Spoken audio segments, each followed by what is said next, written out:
Mr. Speaker, these are issues, as you rightly said, raised by our colleagues. And there's the need for us to indicate to them measures we are putting in place to address them. But for them to have a better appreciation of the measures, they must know the true state now, so that they will all agree that these measures are good measures to address them. Mr. Speaker, somebody also spoke about cocoa rows.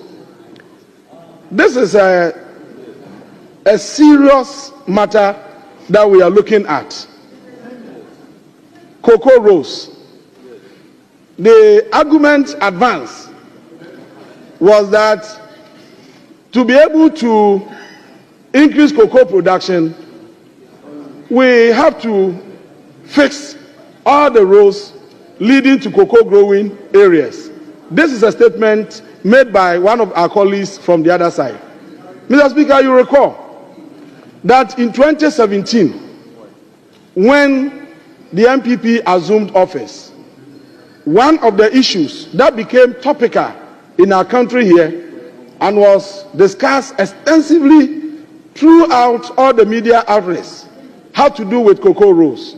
Because at that time, we had awarded contracts amounting to 5.1 billion Ghana cedis. And based on this, a committee was established to audit all cocoa rows in Ghana here to ascertain whether there was value for money in the award of those contracts.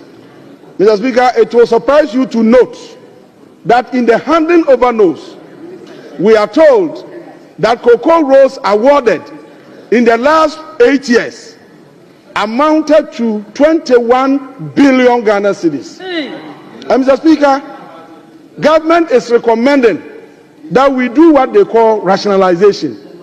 And when we asked them during the transition, their explanation was that by rationalization, they are saying that we should terminate, we should repackage, and then re-award. Mr. Speaker, the problem on our hand today is that we have over-awarded the contracts and Cocoa Board does not have the capacity to pay. So now they are asking us in the handing over notes to do rationalization. And then rationalization has begun.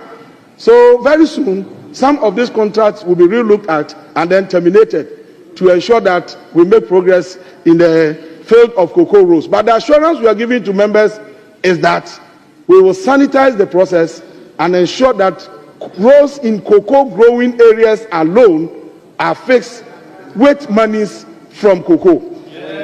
Thank you. Then the last point that I have to respond to has to do with cocoa production.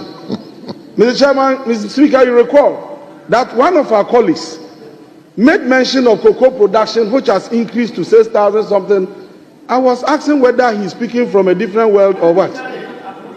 I was wondering whether he knows what he's talking about. Cocoa production increasing. Mr. Speaker, cocoa production peaked in 2021 at 1,047,000 tons. Unprecedented in the history of Ghana. 1,047,000 tons. But as you speak, it's around 500,000 tons. 500,000 tons. The lowest in the past 2 decades was recorded in 2024. And so what we have to do now is to come out with policies that will ensure rejuvenation of the cocoa sector, to reset the entire cocoa sector, increase cocoa production so that we can maximize the benefits for our cocoa